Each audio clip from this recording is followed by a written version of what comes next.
All right. Well, today I wanted to talk about why you should stop scrolling on social media.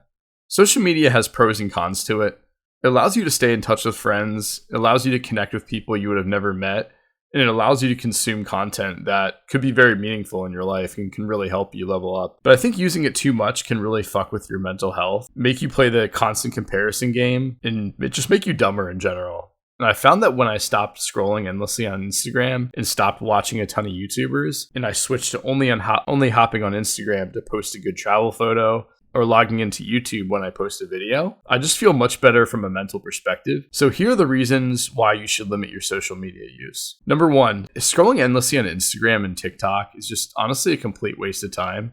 You could be spending that time doing something that will actually benefit your life, such as looks maxing, working out, building an in-demand skill, or just doing something that you really enjoy. I think you'll find that if you use the time to self-improve or genuinely spend the time on a hobby that you really like, this will be much, much better from a happiness perspective than scrolling endlessly on social media. And I think if you added up the amount of time that you spent scrolling on social media every single day and you looked at it at the end of the year, you'd realize that you wasted, weeks and weeks of your life. And then over the span of your lifetime, you wasted years and years of your life scrolling social media. Number two, social media, especially apps like Instagram, are really designed for people to just show the highlights of their life. And you need to remember that it's not real and a lot of it's just smoke and mirrors. I think people tend to focus on what's lacking in their life. If you're someone who's struggling with women, as an example, you're going to tend to hyper focus when you see posts about relationships or people that that are getting married. And you might start to feel bad when, if you weren't endlessly scrolling, that would have never even crossed your mind. That thought would have never even came to fruition. Another common example is if you're struggling in your career and you don't have the expendable income to travel, you endlessly scroll and you see all the people traveling in the world to these like really cool exotic places. And then you start to feel down because you feel like you're missing out. Or let's just say you're someone who doesn't have a lot of friends and you're scrolling and you see people from high school or college out partying and looking like they're living it up. You're going to feel like shit and get depressed because of it. Number three, lust. So with social media, especially Instagram, you have the ability to, and also TikTok, you have the ability to see women all over the world. And I can say one trap I've definitely fell into was lusting after women I would never meet in a million years, whether it's like a celebrity or it's just some social media influencer that lives in Europe, and it's just not healthy. The Explore page on Instagram tends to show you attractive people that live on the other side of the country or other side of the world, and you tend to wonder what it would be like to be with them. I found that it's much better to meet women through dating apps or women through Instagram that like actually live in your area. There's just no point in lusting after women that live nowhere near you. I would find myself lusting after like celebrity women or like women that live in Europe. Like number four, the comparison game. I think in human nature, we tend to compare ourselves to other people. And a lot of the times you're comparing yourselves to people that you just like absolutely shouldn't. One case would be comparing yourselves to celebrities. A lot of people compare themselves to celebrities and social media influencers.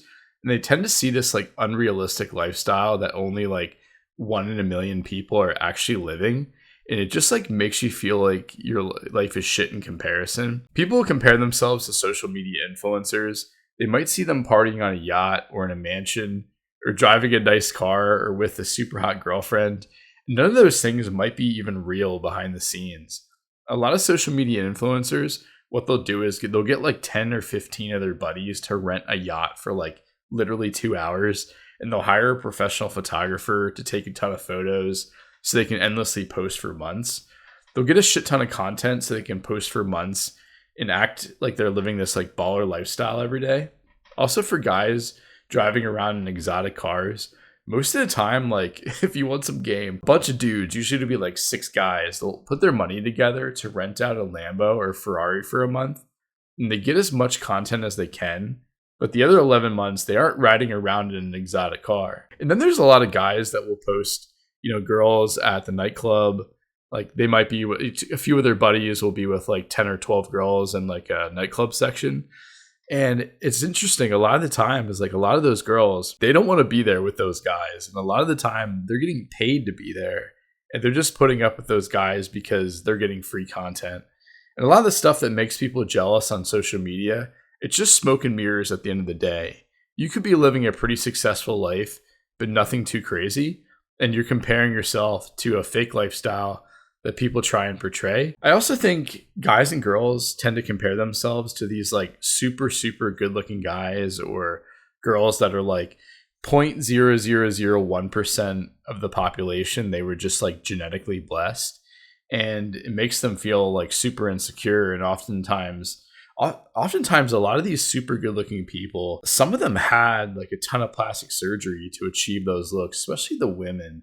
And that's something I think a lot of younger people, even including myself years and years ago, would kind of fall prey to, is that, you know, you'd make yourself look as good as possible and you'd see these celebrities that just look insanely good and you just get insecure because of it. But you're not seeing like the multiple, like, you know, Botox and fillers and, you know, BBLs and, you know, fake boobs and everything else that goes along with it. And you just need to keep that in mind, that a lot of the times these super good looking people, guys or girls, they've had a lot of enhancements. And the last main reason to stop scrolling social media is just pointless mind-numbing content that's out there, especially on TikTok.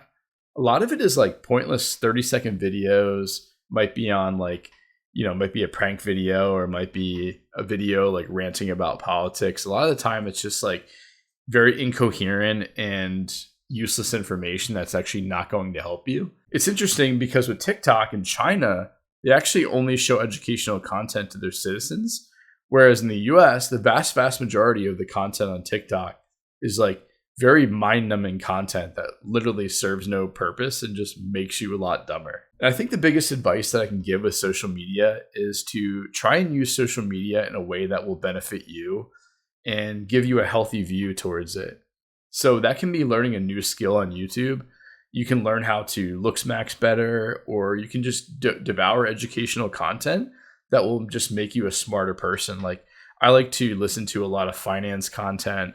I like to listen to a lot of, you know, economics. I'll listen to unbiased political channels. If you don't want to, you know, build a skill, like an in-demand skill, or you don't want to post content yourself, I would just advise you to try to learn things and make yourself a smarter person rather than just like mindlessly scrolling and watching like pointless, stupid, incoherent, you know, rants. And also a lot of people want to have like a good online presence. They want to have a good Instagram. And I think that's totally fine. I think you should definitely, you know, if you travel and you get a really good photo, or you get a really good photo of you while you're out, you know, post that, like, you know, log into Instagram, post that, try to develop that good online profile. Don't just endlessly scroll after that. Like, view Instagram as a way for you to build your online presence. And the same thing with YouTube is, instead of, you know, watching like tons and tons of YouTube videos, like I used to watch probably like 50 YouTubers, like just on and off. And now I only really watch like 3 or 4 YouTubers. Like, I'll watch Rehab Room stuff. I used to watch Jack and Stacked a lot. Occasionally I'll watch like Fresh and Fit for like shits and giggles, or the one podcast Michael Sartain has in Vegas. I'll watch that every once in a while for shits and giggles. But I mostly watch like interesting finance channels or political channels that are more unbiased, or just try to learn. You know, I recently started learning how to trade stock. So try to diversify. If you're going to be watching a lot of YouTube videos, try to diversify the amount of content that you watch. Well, if you've enjoyed this video, feel free to give it a like. Feel free to comment down below, and feel free to subscribe. Until next time, ladies and gentlemen, take care.